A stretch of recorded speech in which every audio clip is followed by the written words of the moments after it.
ರಾಜ್ಯಪಾಲರ ಭಾಷಣದ ವಂದನಾ ನಿರ್ಣಯದ ಮೇಲಿನ ಚರ್ಚೆ.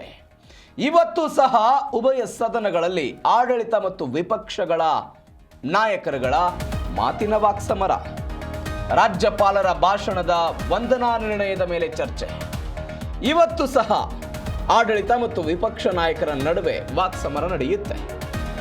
ಈ ಎಲ್ಲ ಚರ್ಚೆಗಳಿಗೆ ಈ ಚರ್ಚೆ ಆದ ನಂತರ ಸೋಮವಾರ ವಿಧಾನಸಭೆಗೆ ಮುಖ್ಯಮಂತ್ರಿಗಳು ಉತ್ತರವನ್ನು ಕೊಡ್ತಾರೆ. ಮುಖ್ಯಮಂತ್ರಿ ಸಿದ್ದರಾಮಯ್ಯನವರು ಸೋಮವಾರ ಉತ್ತರವನ್ನು ಕೊಡ್ತಾರೆ. ವಂದನಾ ನಿರ್ಣಯದ ಮೇಲೆ ಆಡಳಿತ ಮತ್ತು ಪ್ರತಿಪಕ್ಷ ಮಾತನಾಡುತ್ತೆ. ಚರ್ಚೆಯನ್ನು ಮುಂದುವರಿಸ್ತಾರೆ ವಿಪಕ್ಷ ನಾಯಕ ಆರ್ ಅಶೋಕ್. ಅಂದರೆ ರಾಜ್ಯಪಾಲರು ಮಾಡಿದಂಥ ಭಾಷಣದ ಮೇಲೆ ಆಗ್ತಾ ಇರುವಂಥ ಚರ್ಚೆ. ಅಬಕಾರಿ ಇಲಾಖೆಯ ಭ್ರಷ್ಟಾಚಾರದ ವಿಚಾರವನ್ನು ಪ್ರಸ್ತಾಪ ಮಾಡೋ ಸಾಧ್ಯತೆ ಇದೆ. ಸಹಜವಾಗಿ ಈ ವಿಚಾರವನ್ನು ಮುಂದಿಟ್ಟುಕೊಂಡು ಬಿಜೆಪಿ ನಾಯಕರು ಮೊದಲ ದಿನದಿಂದಲೂ ಕೂಡ ಹೋರಾಟ ಮಾಡ್ತಿದ್ದಾರೆ. ಅಬಕಾರಿ ಸಚಿವರು ರಾಜೀನಾಮೆ ಕೊಡಬೇಕು ಅಂತ ಒತ್ತಾಯವನ್ನು ಕೂಡ ಮಾಡಿದ್ರು. ಸದನದ ಬಾವಿಗಿಳಿದು ಪ್ರತಿಭಟನೆ ಮಾಡಿದ್ರು. ಒನ್ಸ್ ಅಗೇನ್ ಇವತ್ತು ಆರ್ ಅಶೋಕ್ ಅದನ್ನು ಪ್ರಸ್ತಾಪ ಮಾಡೋ ಸಾಧ್ಯತೆ ಇದೆ. ರಾಜ್ಯಪಾಲರು ಭಾಷಣವನ್ನು ಮಾಡಿ ಹೋಗಿದ್ರು, ಪೂರ್ತಿಯಾಗಿ ಓದಿರಲಿಲ್ಲ, ಅವರಿಗೆ ಅಗೌರವ ತೋರಿದ್ದಾರೆ ಅಂತ ಬಿಜೆಪಿ ನಾಯಕರು ಆರೋಪಿಸಿದ್ರು. ಅದೆಲ್ಲವೂ ಕೂಡ ಆಯಿತು. ಅದಾದ ನಂತರ ರಾಜ್ಯಪಾಲರ ಭಾಷಣದ ಮೇಲೆ ವಂದನಾ ನಿರ್ಣಯ. ಆದರೆ ಬಿಜೆಪಿಯವರು ಹೇಳ್ತಾ ಇದ್ದಾರೆ ವಂದನಾ ನಿರ್ಣಯ ಮಾಡೋದು ಬಿಟ್ಟು ಖಂಡನಾ ನಿರ್ಣಯ ಮಾಡಿಬಿಟ್ಟಿದ್ದಾರೆ ಇವರು ಅಂತ ಬಿಜೆಪಿಯವರ ಆರೋಪಗಳೆಲ್ಲವೂ ಇತ್ತು.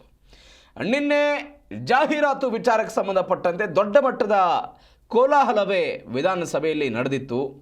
ನೋಡಿ, ಗಮನಿಸಬೇಕಾದ ಸಂಗತಿ ಅಂದರೆ ನಿನ್ನೆ ವಿಧಾನ ಪರಿಷತ್ನಲ್ಲಿ ಇಡೀ ದಿನ ನಡೆದಂತಹ ಒಟ್ಟಾರೆ ಕಲಾಪದಲ್ಲಿ ಕಲಾಪ ನಡೆದಿದ್ದೆ 29 ನಿಮಿಷ ಅಂತೆ. 29 ನಿಮಿಷ ಅಷ್ಟೇ ಕಲಾಪ ನಡೆದಿದೆ ವಿಧಾನ ಪರಿಷತ್ನಲ್ಲಿ. ಆ ಪರಿಪ್ರಮಾಣದಲ್ಲಿ ಗದ್ದಲ ಗೋಚಲು ಎಲ್ಲವೂ ಕೂಡ ನಿರ್ಮಾಣ ಆಗಿತ್ತು. ಇದೀಗ ಬಿಜೆಪಿಯ ಆರ್ ಅಶೋಕ್ ಇವತ್ತು ಮಾತನಾಡ್ತಾರೆ. ರಾಜ್ಯ ಸರ್ಕಾರದ ವಿರುದ್ಧ ಹಲವು ವಿಚಾರಗಳನ್ನು ಪ್ರಸ್ತಾಪ ಮಾಡ್ತಾ ಇದ್ದಾರೆ ಅವರು.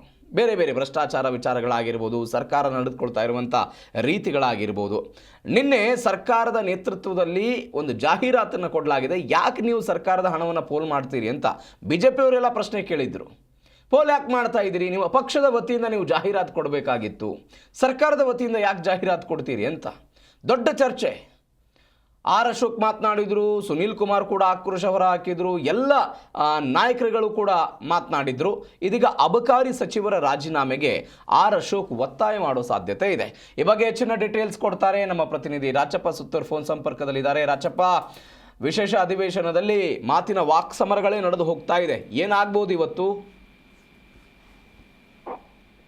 ಪ್ರವೀಣ್, ಇಂದು ಸಹ ರಾಜ್ಯಪಾಲರ ಭಾಷಣದ ಮೇಲೆ ವಂದನಾ ನಿರ್ಣಯ ಮೇಲೆ ಚರ್ಚೆಯನ್ನು ಸಹ ಇಂದು ಮುಂದುವರಿಸ್ತಾರೆ. ಯಾಕಂದ್ರೆ ಈಗಾಗಲೇ 3 ದಿನಗಳ ಕಾಲ ವಿಧಾನಸಭೆಯ ಕಲಾಪಗಳನ್ನ ವಿಸ್ತರಣೆ ಮಾಡಿರೋ ಕಾರಣಕ್ಕೋಸ್ಕರ ಈಗ ಮತ್ತಷ್ಟು ದಿನಗಳ ಕಾಲ ಅವಕಾಶ ಸಿಕ್ಕಿರೋ ಹಿನ್ನೆಲೆಯಲ್ಲಿ ರಾಜ್ಯಪಾಲರ ಭಾಷಣದ ಮೇಲೆ ವಂದನಾ ನಿರ್ಣಯದ ಮೇಲೆ ಇನ್ನೂ ಸಹ ಹಲವಾರು ಜನ ನಾಯಕರು ಮಾತನಾಡುವಂತ ಸಾಧ್ಯತೆ ಇದೆ.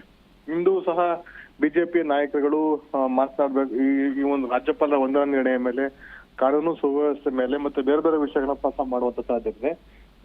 ಮೊನ್ನೆ ಎಚ್.ಡಿ. ರೇವಣ್ಣ ಅವರು ಈ ಒಂದು ನೀರಾವರಿ ಇಲಾಖೆ ಮತ್ತು ಇತರ ಇಲಾಖೆಗಳಲ್ಲಿ ಗುತ್ತಿಗೆ ಏನು ಕಟ್ಟಡ ಗುತ್ತಿಗೆ ಇರ್ಬೋದು, ಗುತ್ತಿಗೆಯವರಿಗೆ ಸುಮಾರು 17,000 ಕೋಟಿ ರೂಪಾಯಿ ಬಾಕಿ ಇದೆ. ಅವ್ರ ಕುಟುಂಬದವರು ಸಂಕಷ್ಟದಿದ್ದಾರೆ. ಹಾಗಾಗಿ ಅದರ ಮೇಲೆ ಚರ್ಚೆಗೆ ಅವಕಾಶ ಕೊಡಬೇಕು ಅಂತ ನಿಲುವಳಿ ಸೂಚನೆಯನ್ನ ಸೋಮಣ್ಣ ಅವರು ಸಹ ಎಚ್.ಡಿ. ರೇವಣ್ಣ ಅವರು ಮಂಡಿಸಿದ್ದಾರೆ. ಇದ್ರ ಜೊತೆಗೆ ಈಗಾಗಲೇ ಮಂಡನೆ ಆಗಿರುವಂತಹ ಅಬಕಾರಿ ಇಲಾಖೆ ಹಗರಣ ಸಂಬಂಧಪಟ್ಟಂತೆನೂ ಸಹ ಇಂದು ನಿಲುವಳಿ ಸೂಚನೆ ಮೇಲೆ ಚರ್ಚೆ ಕೈಗೆತ್ತಿಕೊಳ್ಳುವಂತ ಸಾಧ್ಯತೆ ಇದೆ. ಈಗಾಗಲೇ ಬಿಜೆಪಿಯವರು ಈ ಒಂದು ವಿಷಯದಲ್ಲಿ ಸಚಿವ ಆರ್.ಬಿ. ತಿಮ್ಮಾಪುರ್ ಅವ್ರನ್ನ ಸಚಿವ ಸ್ಥಾನದಿಂದ ಕೈ ಬಿಡಬೇಕು ಅಥವಾ ರಾಜೀನಾಮೆ ಪಡಿಬೇಕು ಅಂತ ಒತ್ತಾಯ ಮಾಡಿ ಈಗಾಗಲೇ ನಿಲುವಳಿ ಸೂಚನೆ ಮೇಲೆ ಚರ್ಚೆ ನಡೆಸಿದ್ದಾರೆ. ಹಾಗಾಗಿ ಇಂದು ಬಹುತೇಕ ಮಧ್ಯಾಹ್ನದ ನಂತರ ಈ ಒಂದು ನಿಲುವಳಿ ಸೂಚನೆ ಮೇಲೆ ಚರ್ಚೆಗೆ ಕೈಗೆತ್ತಿಕೊಳ್ಳಿಕ್ಕೆ ಸ್ಪೀಕರ್ ಅವರು ಅವಕಾಶ ಕೊಡುವಂತ ಸಾಧ್ಯತೆ. ಇದಾದ ನಂತರ ಎಚ್.ಡಿ. ರೇವಣ್ಣ ಅವರು ನಿನ್ನೆ ಕರ್ನಾಟಕ ಸರ್ಕಾರ ಗುತ್ತಿಗೆದಾರರ ಸಂಘದವರು ಮಾಡಿರುವಂತ ಆರೋಪಗಳಿರ್ಬೋದು ಮತ್ತು ಎಲ್ಲಾ ಇಲಾಖೆಗಳಲ್ಲಿ ವಿಶೇಷವಾಗಿ ನಗರಾಭಿವೃದ್ಧಿ ಇಲಾಖೆ, ನೀರಾವರಿ ಇಲಾಖೆ, ಪಿಡಬ್ಲ್ಯೂ ಇಲಾಖೆನಲ್ಲಿ ಸುಮಾರು 35,000 ಕೋಟಿ ರೂಪಾಯಿ ಬಾಕಿ ಇದೆ ಅಂತ ಅನ್ನೋದು ಮತ್ತು ಕಮಿಷನ್ ಪ್ರಕರಣವನ್ನು ನಿನ್ನೆ ಉಲ್ಲೇಖ ಮಾಡಿದ್ರು. ಆ ಒಂದು ವಿಷಯನೂ ಸಹ ಸದನದಲ್ಲಿ ಚರ್ಚೆಗೆ ಬರುವಂತ ಸಾಧ್ಯತೆ. ಒಟ್ಟಾರೆಯಾಗಿ ಇಂದು ಸಹ ಸದನದಲ್ಲಿ ಬಹುತೇಕ 2 ವಿಷಯಗಳು ಪ್ರಮುಖವಾಗಿ: ಅಬಕಾರಿ ಇಲಾಖೆ ಲೈಸೆನ್ಸ್ ಹಗರಣ, ಎರಡನೇದಾಗಿ ಕರ್ನಾಟಕ ರಾಜ್ಯ ಗುತ್ತಿಗೆದಾರರ ಬಾಕಿ ಹಣ ಒಂದು ಪ್ರಕರಣ ಮತ್ತು ಲಂಚ ಪ್ರಕರಣ, ಅದೇನು ಕಮಿಷನ್ ಪ್ರಕರಣ, ಇವೆರಡೂ ಸಹ ಪ್ರಮುಖವಾಗಿ ಚರ್ಚೆಗೆ ಬರುವಂತ ಸಾಧ್ಯತೆ. ಮತ್ತು ಈಗಾಗಲೇ ಆಡಳಿತ ಪಕ್ಷ ಈ ಒಂದು ವಿಷಯದಲ್ಲಿ ಸಚಿವ ಆರ್.ಬಿ. ತಿಮ್ಮಾಪುರ ಅವರ ಬೆನ್ನಿಗೆ ನಿಲ್ಬೇಕು ಅಂತ ಸೂಚನೆಯನ್ನ CLP ಸಭೆಯಲ್ಲಿ ಮುಖ್ಯಮಂತ್ರಿ ಸಿದ್ದರಾಮಯ್ಯ ಮಂಡಿಸಿದ್ದಾರೆ ಅಥವಾ ತೀರ್ಮಾನ ಕೈಗೊಂಡಿದ್ದಾರೆ.